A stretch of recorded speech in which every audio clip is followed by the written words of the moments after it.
ఇక హైదరాబాద్ లో మంచినీటి కొరత ఏర్పడింది. నల్లాల నుంచి వచ్చే నీరు తగ్గిపోయింది. జలాశయాలలో నీళ్లే లేకపోవడంతో ఈ దుస్థితి తలెత్తిందని అధికారులు చెబుతున్నారు.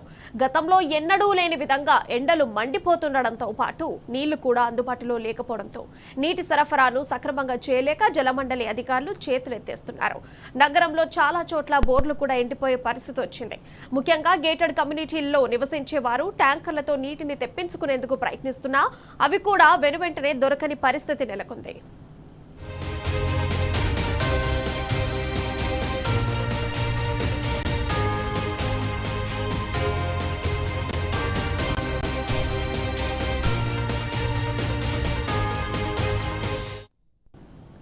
ఇక హైదరాబాద్ లో గతంలో ఎన్నడూ లేనంత నీటి ఎద్దడి తలెత్తిందనే చెప్పాలి. భూగర్భ జలాలు అడుగంటిపోయాయి.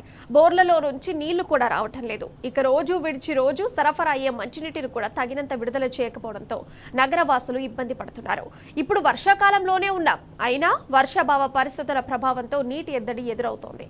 హైదరాబాద్ నగరానికి సరిపడా నీటిని తెచ్చేందుకు అవసరమైన మార్గాలను వెతకాల్సిన దుస్థితి దాపురించింది.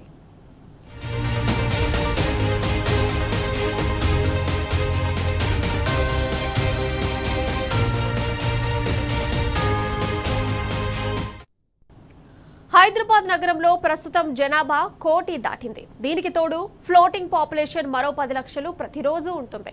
అయితే గత కొద్ది రోజులుగా జలాశయాల్లో నీరు ఎండిపోవడంతో ప్రజలు గొంతు తడుపుకోవడానికి ఇబ్బందులు పడుతున్నారు. అపార్ట్మెంట్లలో ఇప్పటికే ట్యాంకర్లు తెచ్చుకోవడం ప్రారంభమైంది. కొందరు ఇండిపెండెంట్ ఇళ్లలో ఉన్నవారు కూడా చిన్నపాటి ట్యాంకర్లను తెప్పించుకునే పరిస్థితి తలెత్తింది. గతంలో ఎన్నడూ లేని విధంగా వర్షాభావ పరిస్థితులు ఈ దుస్థితికి కారణమయ్యాయని అధికారులే చెబుతున్నారు. బెంగళూరులో తలెత్తిన నీటి ఎద్దడి తరహా హైదరాబాద్ కు కూడా రానున్న కాలంలో నీటి ఎద్దడి ముప్పు ముంచి ఉందన్నది అధికారులు చెబుతున్నమాట. సంకేతాలు కూడా అలాగే ఉన్నాయి.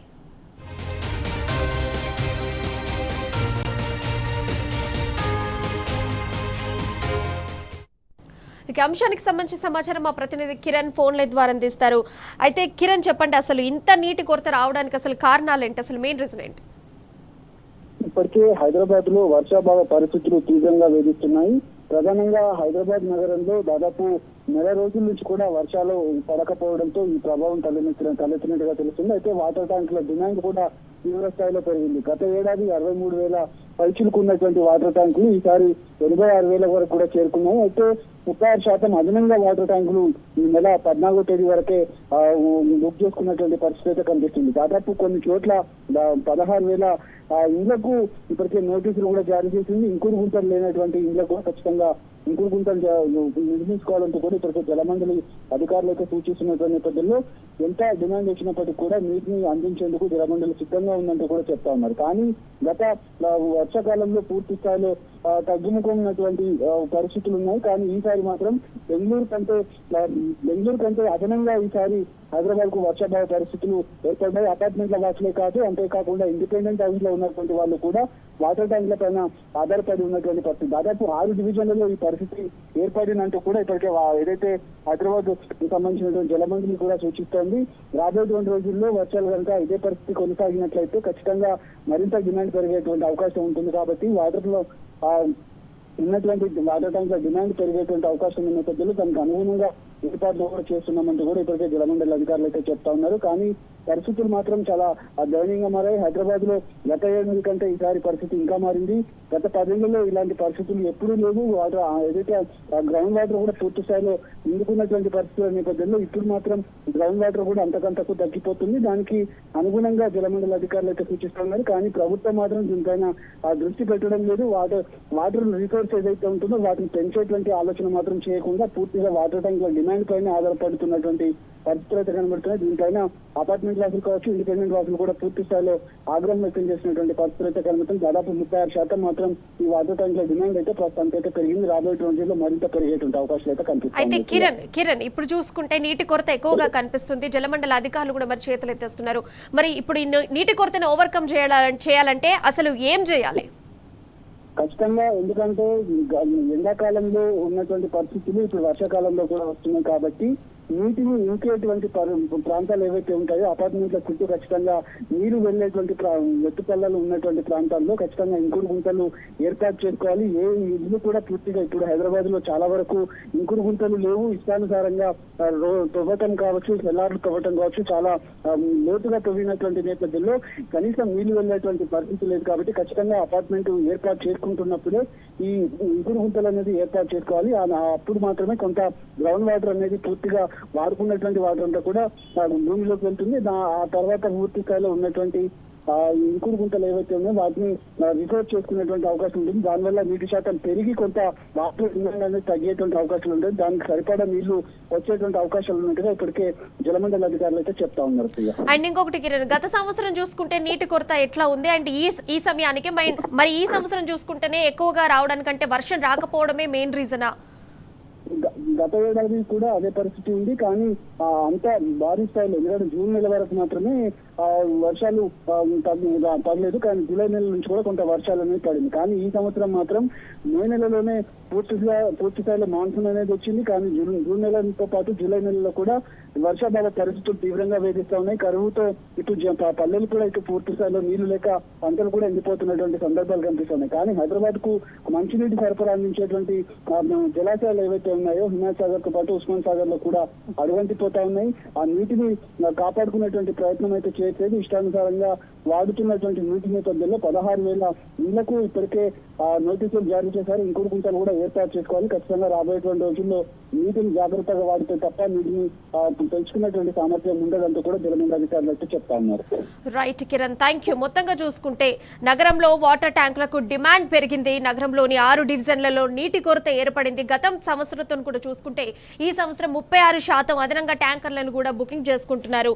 అండ్ అట్లాగే చూసుకుంటే 86,000కు పైగా ట్యాంకర్స్ అన్నిటికీ కూడా డిమాండ్ ఉంది. అండ్ మొత్తంగా జలమండలి అధికారులు కూడా ఈ ఇష్యూ మీద చేతులు ఎత్తేస్తున్నారు. ఇకపోతే దీన్ని ఓవర్కమ్ చేయాలంటే ఒక దాదాపుగా ఇంకుడు గుంతల్ని కూడా ఏర్పాటు చేసుకుంటే మంచిదని కూడా చెప్తున్నారు.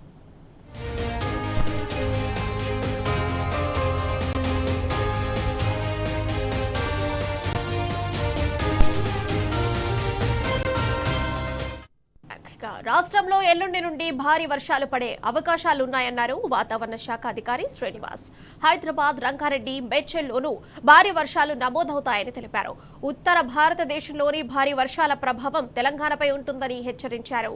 ఉరుములు, మెరుపులతో పాటు గంటకి 35 నుండి 45 కిలోమీటర్ల వేగంతో ఈదురు గాలులు వీస్తాయంటున్న అధికారి శ్రీనివాస్తో మా ప్రతినిధి అరవింద్ ఫేస్ టు ఫేస్. కనిపిస్తుంది. అసలు వర్షాలు పడకపోవడానికి ప్రధానమైన కారణాలు ఏంటి? అసలు ఎందుకు ఏప్రిల్ మేలో కూడా అత్యధికంగా వర్షపాతం నమోదైంది, కానీ జూన్ జూలైలో కూడా వర్షాలు నమోదు కాకపోవడానికి ప్రధానమైన కారణాలు ఏంటి? ఆ అంశాలు ఏంటో మనతోని వాతావరణ శాఖ అధికారులు ఉన్నారు, వారిని అడిగి పూర్తి వివరాలు తెలుసుకుందాం. సార్, ఈసారి జూన్ జూలైలో కూడా లోటు వర్షాలు ఉన్నాయి సార్. అసలు ప్రధానమైన కారణాలు ఏంటి సార్? మనకి వర్షం పడాలంటే మాన్సూన్ విండ్స్ వచ్చినాక కూడా మాన్సూన్ విండ్స్ మనకి నైరుతి దిక్కు నుంచి వస్తాయి. నైరుతి దిక్కు అలాగే పశ్చిమ దిక్కు నుంచి మాన్సూన్ విండ్స్ వస్తాయి. ఈ విండ్స్ మన గుండా పోతున్నంత మాత్రాన మనకి వర్షాలు పడవు. మనకి తెలంగాణ ప్రాంతంలో వర్షం పడాలంటే మనకి పశ్చిమ మధ్య బంగాళాఖాతం ప్రాంతంలో ఇలాంటి అల్పపీడనం ఏర్పడినప్పుడు ఈ కింద నుంచి వస్తున్న గాలులు అక్కడ టర్న్ అవ్వడం వల్ల మనకి ఏదైనా అల్పపీడనం ఏర్పడినట్టయితే ఏమవుతుందంటే గాలులు దాని చుట్టూ అపసవ్య దిశలో తిరుగుతాయి. అపసవ్య దిశలో అప్పటి వరకు స్ట్రైట్గా పోతున్న గాలులు ఇక్కడ మీరు చూస్తున్నారు, ఇక్కడ ఒక అల్పపీడనం ఉంది. అల్పపీడనం ఉంది కాబట్టి ఇక్కడ వరకు వచ్చిన గాలి ఇట్లా టర్న్ అవుతుంది. ఇట్లా టర్న్ అవుతున్నప్పుడు ఇక్కడికై ఈ ఏరియా అంతా కూడా మాయిశ్చర్ పేరుకుంటుందన్నమాట. పేరుకుని అక్కడ క్లౌడ్ ఫార్మేషన్ జరుగుతుంది.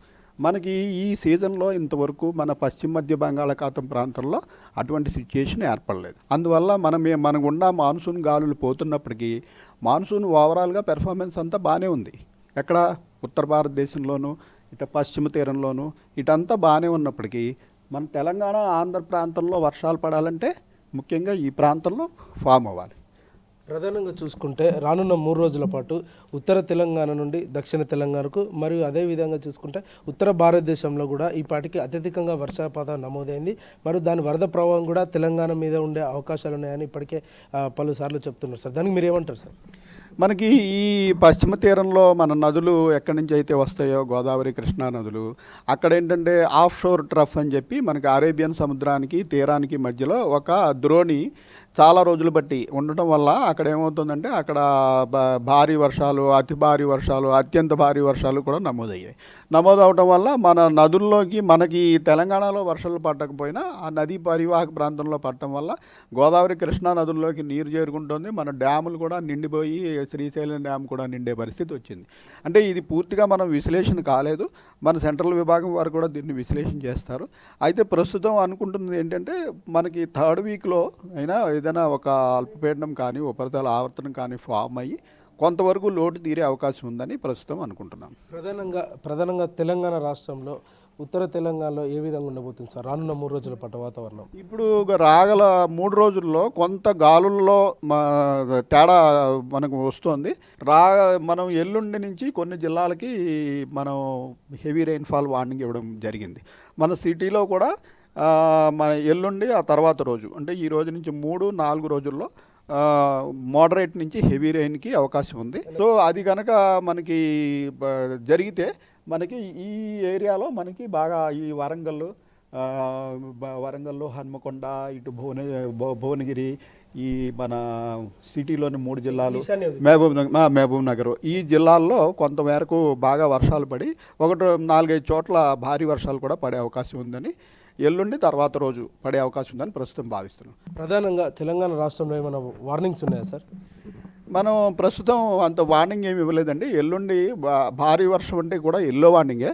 కొన్ని 4-5 జిల్లాలకి భారీ వర్షము, మన సిటీలో కూడా రంగారెడ్డి జిల్లాలో భారీ వర్షానికి ఎల్లుండి అవకాశం ఉంది. రైట్. ఏదైతే చూసుకుంటే ప్రధానంగా భువనేశ్వర్లో ఒక ఆవర్తన కొనసాగుతుంది కాబట్టి ఎల్లుండి నుండి కొంచెం భారీ వర్షం పడే అవకాశాలు ఉన్నాయని మనకు వాతావరణ శాఖ అధికారి తెలిపారు. మరి ప్రధానంగా చూసుకుంటే సెంట్రల్ జోన్ ఉన్న హైదరాబాద్లో కూడా ఇప్పటికే కొన్ని ప్రాంతాల్లో ఎల్లుండి నుండి భారీ వర్షం కూడా పడే అవకాశాలు ఉన్నాయి. మరియు జిల్లాలో చూసుకుంటే ఉత్తర తెలంగాణ నుండి దక్షిణ తెలంగాణ వరకు మరియు ఈశాన్య తెలంగాణ వరకు తేలికపాటి వర్షాలు కూడా ఉంటాయని తెలుపుతున్నారు. మరి ప్రధానంగా గంటకు గాలి వేగం 40 నుండి 50 కిలోమీటర్ల వేగంతో ఈదురు గాలులతో ఉరుముల మెరుపులతో కూడిన వర్షం కూడా పడుద్దని వాతావరణ శాఖ అధికారి తెలిపారు. వీడియో జర్నలిస్ట్ శివతో అరవింద్, టీ న్యూస్, హైదరాబాద్. సిగాజీ కంపెనీలో పేలుడుతో 8 మంది కార్మికుల ఆచూకీ లభించలేదు. ఆ రోజున 143 మంది విధులకు హాజరయ్యారు. ప్రమాదంలో ఇప్పటి వరకు 46 మంది చనిపోయారు. పేలుడు జరిగిన తర్వాత 67 మంది బయటకొచ్చారు. గాయపడ్డ 23 మంది ఆసుపత్రుల్లో చికిత్స పొందుతున్నారు. మిగిలిన 8 మంది కోసం ఆ కుటుంబాలు ఎదురు చూస్తున్నాయి. ఆ రోజు కంపెనీకి రాలేదని ఒకసారి ఆచూకీ కోసం చూస్తున్నామని కంపెనీ ప్రతినిధులు పూటకో మాట చెబుతున్నారు. ప్రమాదంలో 8 కార్మికులు ఖాళీ బూడిదయ్యారని తెలుస్తోంది. ఆ కుటుంబాలకు ఆర్థిక సాయం చేసి ఆదుకోవాల్సిందే. 15 లక్షల రూపాయలు ఇచ్చి చేతులు దులుపుకుందామని కంపెనీ అనుకుంటుంది. సిగాజీ కంపెనీ ప్రతిపాదనను బీఆర్ఎస్, కమ్యూనిస్టు పార్టీలు తీవ్రంగా ఖండించాయి. మృతి చెందిన కార్మికుల కన్నా ఆ 8 మంది కార్మికుల కుటుంబాలకు ఎక్కువ పరిహారం అందజేయాలని డిమాండ్ చేస్తున్నాయి. సిగాజీ కంపెనీలో ఆ రోజు ఏం జరిగింది? ఆ 8 మంది కార్మికుల ఆచూకీ గురించి మా ప్రతినిధి రంజిత్ పూర్తి వివరాలు అందజేస్తారు. తెలంగాణ రాష్ట్రం ఏర్పడ్డ కానుండి హైదరాబాద్ నగరం ఒక్కసారి ఉలికిపడేలాగా చేసింది సిగాచి పేలుడు ఘటన. ఈ ఘటనలో దాదాపు ఇప్పటి వరకు 45 మంది మృతి చెందారు. అంటే ఆ రోజు కార్మికులందరూ కూడా పనికి వెళ్ళింది అధికారికంగా 143 మంది అక్కడ వాళ్ళ కార్మికులు విధులకు నిర్వహించారని కూడా రాష్ట్ర ప్రభుత్వం చెప్తుంది. దాంట్లో ఇప్పటి వరకు 45 మంది మృతి చెందగా 67 మంది వాళ్ళ కుటుంబాలకు సురక్షితంగా వెళ్ళారు. దానిలో 23 హాస్పిటల్లో ట్రీట్మెంట్ పొందుతూ ఈ రోజు వరకు కూడా చికిత్స పొందుతున్నారు. దానిలో కొంతమంది 70%, కొంతమంది 60%, కొంతమంది 50% కూడా చికిత్స పొందిన పరిస్థితులు కనబడుతున్నాయి. కొంతమంది డిశ్చార్జ్ కూడా ఈ ఇంట్లోకి వెళ్ళిపోయారు. కానీ దానిలో 8 మంది ఆచూకీ మాత్రం ఇప్పటి వరకు కూడా తెలిసి రాలేదు. అంటే వాళ్ళ ప్రాణాలు గాల్లో కలిసిపోయినట్లు కూడా దాని యొక్క స్థానికంగా ఉన్న కలెక్టర్ కావచ్చు, ఎస్పీ గారు కావచ్చు, ప్రతి ఒక్కరు కూడా అధికారికంగా ప్రకటించారు. అంటే రాష్ట్ర ప్రభుత్వం దాదాపు అంటే గత నెల 30వ తారీఖున ఈ ఘటన జరిగింది. అప్పటి నుంచి ఇప్పటి వరకు దాదాపు 15 రోజులు అవుతున్నా కూడా దాని యొక్క పరిస్థితి పైన కూడా ఇప్పటికీ కూడా ఒక క్లారిటీ రాలేకపోయింది రాష్ట్ర ప్రభుత్వానికి. దానిపైన ఒకవైపు నిపుణుల కమిటీ, మరోవైపు హైకమాండ్ కమిటీ, మరోవైపు ఇండస్ట్రీలు అందరితో కలిపి కూడా అధికారులు కావచ్చు ప్రతి ఒక్కరు కూడా రివ్యూ మీటింగ్లు ఏర్పాటు చేశారు. వాళ్ళు ఒక నివేదిక ఇవ్వాలని చెప్పారు. కానీ అది ఇప్పటి వరకు ఎలాంటి దిశానిర్దేశం లేదు. ఇకపోతే దానిలో చనిపోయిన 45 మందికి మృతులు కావచ్చు, దాంతోపాటు దానిలో పనిచేసే కార్మికులు కావచ్చు, దేశంలోని ప్రతి రాష్ట్రం నుంచి ఇక్కడ వచ్చి పనిచేయడానికి వచ్చిన వ్యక్తులే. ఇతర రాష్ట్రాల నుంచి జీవనం కోసం వాళ్ళ కుటుంబాలతోనే హైదరాబాద్కు వచ్చి సిగాచి కంపెనీలో పనిచేసిన వాళ్ళలో దాదాపు 40 మంది చనిపోతే ఈ 45 మందికి రాష్ట్ర ప్రభుత్వం ఏం సహాయం చేసింది అని కూడా ప్రతి ఒక్కరు ప్రశ్నిస్తున్నారు. అంటే ఆ రోజు దాదాపు సంఘటన జరిగిన రోజు ఉదయం 9 గంటలకి సంఘటన జరిగితే మధ్యాహ్నం 2 గంటలకు సంఘటన స్థలానికి చేరుకున్నాడు మాజీ మంత్రి హరీష్ రావు. అప్పటి వరకు ఆ పరిసర ప్రాంతాల్లో కనీసం పోలీస్ వ్యవస్థ కావచ్చు, రిస్క్ ఆపరేషన్ వ్యవస్థ కావచ్చు, అధికారులు కావచ్చు, అందరూ ఫెయిల్యూర్ అందరికీ చెప్పక తప్పదు. ఎందుకనంటే ఎలాంటి కమాండ్ కంట్రోల్ ఏర్పాటు చేయలేదు, ఎలాంటి ఒక కంట్రోల్ రూమ్ ఏర్పాటు చేయలేదు, కనీసం ఒక టోల్ ఫ్రీ నెంబర్ ఏర్పాటు చేయలేదు. బాధితులందరూ కూడా ఆ రోజు ఉదయాన్నే వాళ్ళ పిల్లలతో గడిచి టిఫిన్ బాక్స్ పట్టుకొని సిగాచి ఫ్యాక్టరీకి వచ్చిన ఏదైతే పనిచేయడానికి వచ్చిన కార్మికులు ఉన్నారో అక్కడ ఘటన జరిగిందంటే ప్రతి ఒక్క కుటుంబం అక్కడికి వచ్చి మా యొక్క కుటుంబ సభ్యులు ఉన్నారా, ఏం జరిగింది అనే ఒక ఆందోళన ఉంటే కనీసం వారి వివరాలను సేకరించడానికి ఒక అధికారి లేడు. అప్పుడు అధికారులను ప్రశ్నించి మాజీ మంత్రి హరీష్ రావు ప్రశ్నించి ఏం చేస్తున్నారు అధికారులు, ఎందుకు కంట్రోల్ రూమ్ ఏర్పాటు చేయలేదు, ఎందుకు టోల్ ఫ్రీ నెంబర్ ఏర్పాటు చేయలేదు, దాదాపు ఈరోజు హాజరైన వారి శాతం ఎంతమంది చనిపోయారు, ఎంతమంది ఉన్నారు అని అంటే చెప్పలేని పరిస్థితి. ఆ విధంగా ఉంది కాంగ్రెస్ ప్రభుత్వం. దాని తదనంతరం 24 గంటల తర్వాత స్పందించిన రాష్ట్ర ప్రభుత్వం ఒకవైపు మంత్రులని పర్యాటకులకు పంపిస్తూ రోజు మార్నింగ్ రావడం, సాయంకాలం పోవడం, ఐలావగా రివ్యూ మీటింగ్ ఏర్పాటు చేయడం తప్పితే అధికారులు కావచ్చు, మంత్రులు కావచ్చు చేసింది గుండు సున్నా అని చెప్పక తప్పదు. ఇకపోతే 72 గంటల తర్వాత సంఘటన స్థలానికి చేరుకున్నాడు రేవంత్ రెడ్డి ముఖ్యమంత్రి. కానీ ముఖ్యమంత్రి రేవంత్ రెడ్డి సంఘటన స్థలానికి చేరుకొని ఒకవైపు అధికారులతోని మరోవైపు సిగాచి యొక్క యజమాన్యంతో రివ్యూ మీటింగ్లు ఏర్పాటు చేసి దాదాపు గంట వరకు కూడా సంప్రదింపులు చేశాడు. ఇకపోతే ఒక ప్రెస్ మీట్ ఏర్పాటు చేసి విలేకరులే మీడియా ప్రతినిధుల వేదికగా సమావేశం ఏర్పాటు చేసిన ముఖ్యమంత్రి రేవంత్ రెడ్డి మృతి చెందిన కుటుంబాలకు ఏమిస్తున్నారని ప్రశ్న అడగగా ప్రతి ఒక్క కుటుంబానికి సిగాచి కంపెనీతో మాట్లాడి ఒక్కొక్క చనిపోయిన కుటుంబానికి ₹1 కోటి నష్టపరిహారం చెల్లిస్తామని చెప్పారు. దానితో పాటు అత్యవసరంగా కూడా వాళ్ళ యొక్క కార్యక్రమాలు చేసుకోవడానికి మృతి చెందిన కుటుంబాలకి ₹1,00,000 ఇస్తామని కూడా హామీ ఇచ్చారు. కానీ దాని జరిగిన తర్వాత ఒక రోజులోపే సిగాచి యాజమాన్యం ఒక ప్రెస్ మీట్ పెట్టేసి ఆ ప్రెస్ మీట్ ఆధారంగా కార్మికులు పనిచేసే కార్మికుల కోసమే మేము ప్రతి ఒక్క కుటుంబానికి ₹1 కోటి ఇస్తాము, నష్టపరిహారం చెల్లించడంతో పాటుగా వారి కుటుంబాలు ఎవరైతే ఉన్నారో వాళ్ళందరికీ ఉద్యోగం కల్పిస్తామని కూడా హామీ ఇచ్చారు. వాటితో పాటుగా వాళ్ళ ఇంట్లో చదువుకున్న పిల్లలు కావచ్చు, వాళ్ళ కుటుంబ సభ్యులకి కూడా చేదోడు వాడుగా వండుకుంటూ కూడా వాళ్ళకి చదువులకు కావాల్సిన డబ్బును కూడా సిగాచి కంపెనీ యాజమాన్యం భరాయిస్తుందని కూడా హామీ ఇచ్చారు. అంటే ఆడికి వచ్చిన ముఖ్యమంత్రి ప్రదర్శన చేసి ఆ యొక్క కంపెనీని చూశాడు తప్పితే రాష్ట్ర ప్రభుత్వం నుంచి చనిపోయిన కుటుంబాలకు ఏం న్యాయం చేశాడు, ఏం డబ్బులు ఇచ్చాడు, కనీసం ₹1 కోటి నష్టపరిహారం ఇచ్చాడా, 50,000 నష్టపరిహారం ఇచ్చాడా, బాధిత కుటుంబాలకు హాస్పిటల్లో ఉంటే ట్రీట్మెంట్ చేపించాడా అని కూడా ప్రతి ఒక్క బాధితులు కావచ్చు, సామాన్య ప్రజలు కావచ్చు, రాజకీయ నాయకులు కావచ్చు ప్రతి ఒక్కరు ప్రశ్నిస్తున్నారు. అంటే రాష్ట్ర ప్రభుత్వం ఏం చేస్తుంది? ప్రతి సంవత్సరం ఇండస్ట్రీలో ఉన్న ప్రతి కంపెనీ నుంచి ట్యాక్సీలు చేయాల్సి వస్తుంది. వాటితో పాటుగా రివ్యూ మీటింగ్లు లేవు.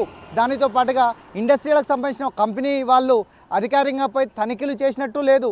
దానితో పాటు ఇండస్ట్రీలో ఉన్న కంపెనీలో ఉన్న ఎక్విప్మెంట్స్ ఏవైతే ఉన్నాయో ఎక్స్పైర్ అయిపోయా, అవి ఎలా ఉన్నాయి, దాని యొక్క కండిషన్ ఏంటిది, పరిస్థితులలో యాజ్ పర్ నామ్స్ గవర్నమెంట్కి సంబంధించిన నామ్స్ ప్రకారం రన్ చేస్తున్నా అనే ఒక తనిఖీలు చేసిన నాదుడే లేడు. అంటే ఈ ప్రభుత్వం మొద్దు నిద్రలో ఉంది అనడానికి కూడా సాక్షాత్తు కనబడుతుంది సిగాచి ఘటన. ఎందుకంటే రాష్ట్ర ప్రభుత్వం ఉండి ప్రజలకు కావచ్చు, ప్రభుత్వానికి కూడా వారధిగా ఉండేది కూడా అధికారులు కావచ్చు, మంత్రులు కావచ్చు. వీరు చేస్తుంది ఏంటిది? సిగాచి కంపెనీలో 45 మంది చనిపోతే ఆ కుటుంబాలకు రాష్ట్ర ప్రభుత్వం ఏమిచ్చింది? ముఖ్యమంత్రి రేవంత్ రెడ్డి ఇచ్చిన ఏదైతే ₹1 కోటి నష్టపరిహారం అన్నాడో ఆ నష్టపరిహారం ఎక్కడిచ్చాడు? బాధిత కుటుంబాలకు ఏం ఆదుకున్నాడు? శత్రుఘ్నులకు కూడా ఆర్థిక సాయం చేస్తానన్న మంత్రులు ఎక్కడ పోయారు? ఇప్పటి వరకు కూడా దహన సంస్కారాల కోసం ఇచ్చిన ₹1,00,000తోని వివిధ రాష్ట్రాల్లో ఉండేటువంటి మృతులు పట్టుకొని కూడా మాంసం ముద్దలు పట్టుకొని పోయి ఇతర రాష్ట్రాల్లో దహన సంస్కారాలు చేశారు. కనీసం వాళ్ళు ఇక్కడికి రావడానికి కావచ్చు, పోవడానికి వాళ్ళు ఛార్జీలు లేని కుటుంబాలనే ఈరోజు వరకు కూడా ₹1 కోటి నష్టపరిహారం వాళ్ళ కుటుంబాలకు చేరలేదు. దానితో పాటుగా ఏదైతే బాధిత కుటుంబాలు ఉన్నాయో, ఏదైతే క్షత్రయాత్రులు ఉన్నారో వాళ్ళకి ఈ రోజు వరకు కూడా ₹1 కూడా అందించలేదు. హాస్పిటల్లో ట్రీట్మెంట్ పొందుతున్న వ్యక్తులు ఏదైతే ఉన్నారో వాళ్ళందరూ కూడా వాళ్ళ సొంత డబ్బును పెట్టుకొని కూడా హాస్పిటల్లో చికిత్స పొందుతున్నారు. తప్పితే ప్రభుత్వం తరపున కూడా ఏం ఆదుకోలేదు. అంటే రాష్ట్ర ప్రభుత్వం మాటల గారిడి తప్పితే ప్రజలకు కావచ్చు, సంక్షేమ పథకాలు ఇవ్వడంలో కావచ్చు, ప్రజలను ఆదుకోవడం విషయంలో కూడా ఖచ్చితంగా ఫెయిల్ అని కూడా ఇటువైపు ప్రజలు కావచ్చు, మరోవైపు బాధిత కుటుంబాలు కావచ్చు, రాజకీయ వేత్తలు కూడా ప్రతి ఒక్కరు కూడా చెబుతున్న పరిస్థితులు కనబడుతున్నాయి. ఇకపోతే ఘటనా స్థలంలో ఉన్న శిథిలాలను తొలగించిన అధికారులు ఆ శిథిలాలను వేరే డంపింగ్ యార్డ్కు పంపిస్తే దాంట్లో దాదాపు 100 మాంసం ముద్దలు కూడా కలిగాయి. ఆ 100 మాంసం ముద్దల్ని అక్కడ స్థానికంగా ఉన్న ప్రభుత్వ హాస్పిటల్కి తీసుకొచ్చి పెట్టారు. దాని మీద ఇప్పటి వరకు DNA టెస్టులు చేసిన ఆ రిపోర్ట్ల ఆధారంగా కూడా ఎవరిని గుర్తించలేకపోయింది రాష్ట్ర ప్రభుత్వం. ఇకపోతే 8 మంది ఆచూకీ లేదు, వాళ్ళ ప్రాణాలు గాల్లో కాల్చిపోయినాయని చెప్పేసి కూడా అధికారులు కావచ్చు, స్థానికంగా ఉన్న కలెక్టర్ కావచ్చు, ప్రతి ఒక్కరు కూడా చెబుతున్న పరిస్థితులు కనబడుతున్నాయి. ఇకపోతే ఇకనైనా రాష్ట్ర ప్రభుత్వం చనిపోయిన 45 కుటుంబాలకు, దాంతోపాటుగా క్షతగాత్రులకు సంబంధించిన ఏదైతే ట్రీట్మెంట్ జరుగుతుందో వాళ్ళందరికీ కూడా ట్రీట్మెంట్ ఖర్చులు భరాయించాలని, దాంతో పాటుగా ₹1 కోటి నష్టపరిహారం కూడా బాధిత కుటుంబాలు ఏ రాష్ట్రాల్లో ఉన్నా సరే వాళ్ళందరినీ పిలిపించి ఇవ్వాలని కూడా దానికి సంబంధించిన CIT వాళ్ళు కావచ్చు, BRS వాళ్ళు కావచ్చు, స్థానిక ఉన్న ప్రజలు కావచ్చు, బాధిత కుటుంబాలు కూడా చెప్పే పరిస్థితులు కనబడుతున్నాయి. కెమెరామెన్ రవితో రంజిత్, టీ న్యూస్, హైదరాబాద్. తెలంగాణ రైతులను సీఎం రేవంత్ మోసం చేశాడని ఫైర్ అయ్యారు మాజీ మంత్రి జగదీష్ రెడ్డి. అన్నదాతలకు రేవంత్ 27,000 కోట్లు బాకీ ఉన్నాడని స్పష్టం చేశారు. రేవంత్ది ప్లాట్ల దందా, కమిషన్ల దందా అయితే బీఆర్ఎస్ది నీళ్లు, రైతు సంక్షేమ పంథా అన్నారు. కాళేశ్వరం ప్రాజెక్టుపై ఎక్కడైనా చర్చకు సిద్ధమని సవాల్ విసిరారు.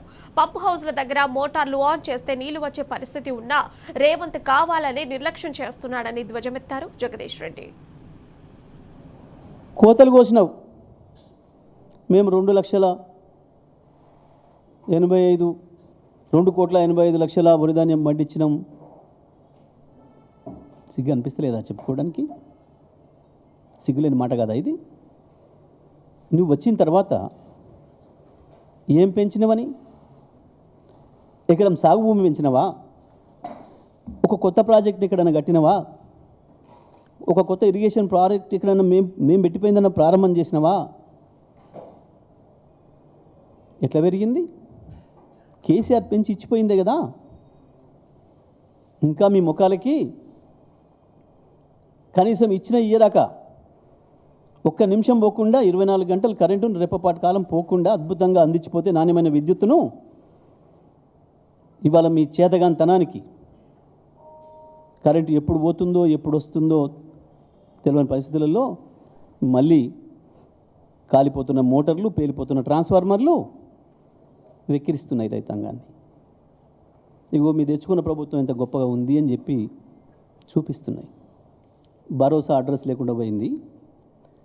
ఇప్పటికి 3 టర్ములు బాకీ ఉన్నావు. నువ్వు ఇవాళ వేసింది ఎన్నికల కొరకు వేసిన రైతు బంధు 9,000 కోట్లు పోయిన సంవత్సరం ఇవి. తెలంగాణ రైతు లోకం కూడా గుర్తుపెట్టుకోవాలి. మనకున్న బాకీ ఇంకా 19,655 కోట్లు. రేవంత్ రెడ్డి మొత్తం ఇయ్యలే. నువ్వు రైతు భరోసా ఇంకా 19,500 కోట్లు బాకీ ఉన్నావు. ఇప్పుడు యాసింగిది, ఇప్పుడు వానకాలం వెయ్యాలి. నువ్వు జబ్బలు జరుచుకొని గొప్పలు చెప్పుకున్నది మాత్రాన రైతుల కడుపు నిండదు. వాళ్ళ జేబులలో పైసలు పడతాయి కదా. నువ్వు ఎన్నికల డ్రామా, ఎన్నికల స్టంట్లు భాగంగా చేసినామనే సంగతి తెలుసు. ఇవాళ రేషన్ కార్డులు అందుకే పంపిణీ చేస్తున్నామనే సంగతి తెలుసు. నీ ప్రతి అక్షరం అబద్ధమనే సంగతి ప్రజలకు తెలుసు. తుంగతుర్తి, నల్గొండ జిల్లాలో నీవు నీ కాంగ్రెస్ని పాత తెలుగుదేశంలో కలిసి నాశనం చేసిన జిల్లా మాది. నీళ్ళ దందా, ప్రజల దందా. నీది ప్లాట్ల దందా, కమిషన్ల దందా. మాది నీళ్ళ దందా, రైతు దందా. నీది కమిషన్ల దందా, ప్లాట్ల దందా. నీకు గవి మాత్రమే వస్తాయి. ఏ సభ పెట్టినా, ఎక్కడికి పోయినా వేదిక ఏందో తెలుసుకోకుండా బడి పిల్లల కాడికి పోయినా అదే, ఐటీ పిల్లల కాడికి పోయినా అదే. కేసీఆర్ మీద ఏడుపు, కేసీఆర్ మీద బూతులు తప్ప నీ బతుకు ఇంకొకటి రాదు. గత 5 సంవత్సరాలు వరుసగా నీళ్ళు ఇస్తే అద్భుతంగా వ్యవసాయం పెరిగింది, లక్షలాది ఎకరాలు పెరిగింది. ఇప్పుడు ఆ నీళ్లను నువ్వు ఏదైతే కొట్టుకపోయింది అని చెప్పి పదే పదే నువ్వు నీ మంత్రివర్గ సహచరులు, నీ దోస్తులైన బీజేపీ పార్టీ, నీ దోస్తులైన చంద్రబాబు పార్టీ మాట్లాడుతున్నారో అది అసత్యం. నేను నిన్న సందర్శించిన ఎక్కడ ఏది కొట్టుకపోలేదు, ఒక్కటి కూడా పోలేదు, అన్నీ సిద్ధంగా ఉన్నాయి. మా చేతికిస్తే, కేసీఆర్ చేతికిస్తే 3 రోజుల్లో నీళ్ళు తీసుకొస్తామని చెప్పి నేను ఏదైతే చెప్పినో కాళేశ్వరం సాక్షిగా, ముక్తేశ్వరం స్వామి సాక్షిగా ఏదైతే చెప్పొచ్చినో ఆ మాట మీద మళ్ళీ నిలబడుతున్న రేవంత్ రెడ్డి, నీకు చేతనైతే అప్పచెప్పి చూడు, 3 రోజుల్లో నీళ్ళు ఇస్తాం. నువ్వు మాట్లాడిన ఏ ఒక్క ప్రాజెక్టు కొట్టుకపోలేదు, ఒక పిల్లర్ కూడా పోలేదు, దాని పెంచు ఒక చిన్న పెచ్చు కూడా పోలేదు, అన్నీ ఉన్నాయి. అన్ని ప్రాజెక్ట్ కట్టల మీద నేను తిరిగి వచ్చినా నిన్న మొన్న. అదే కాళేశ్వరం ప్రాజెక్ట్ బ్యారేజ్ మీద నిలబడదాం. అది మేడిగడ్డ, అది సుందిల్లా, అది అన్నారం, ఎక్కడైనా ఏం లేదు. అది కన్నెపల్లి పంప్ హౌజా, అది సుందిల్లలో ఉన్న సరస్వతి పంప్ హౌజా, లేదా ఎల్లంపల్లి దగ్గర ఉన్న పంప్ హౌజా, లేదు ఆసియాలోనే నెంబర్ 1 అయిన బాహుబలి పంప్ హౌజులు, నందిమేడారం పంప్ హౌజా, లేదా గాయత్రి పంప్ హౌజా లక్ష్మీపురం దగ్గర, ఎక్కడికైనా పోయి నిలబడదాం, ఎక్కడైనా చర్చ పెడదాం. మిడ్ మారేరు కనుక ఇవాళ లక్షలాది క్యూసెక్కుల నీళ్లు ప్రాణహిత నుంచి వస్తుంటే, ముక్తేశ్వర స్వామి కాళ్ళ ముందు నుంచి ఏ కన్నెపల్లి పంప్ హౌస్ అవుతుందో దాన్ని తట్టుకొని పోతుంటే, పైన ఎండిపోయిన గోదావరి కనబడుతుంటే అక్కడ రైతుల కడుపులు మండుతున్నాయి. అవన్నీ మంచిగానే ఉన్నాయి. స్విచ్ ఆన్ చేస్తే నీళ్ళు పోయడానికి సిద్ధంగా ఉన్నాయి.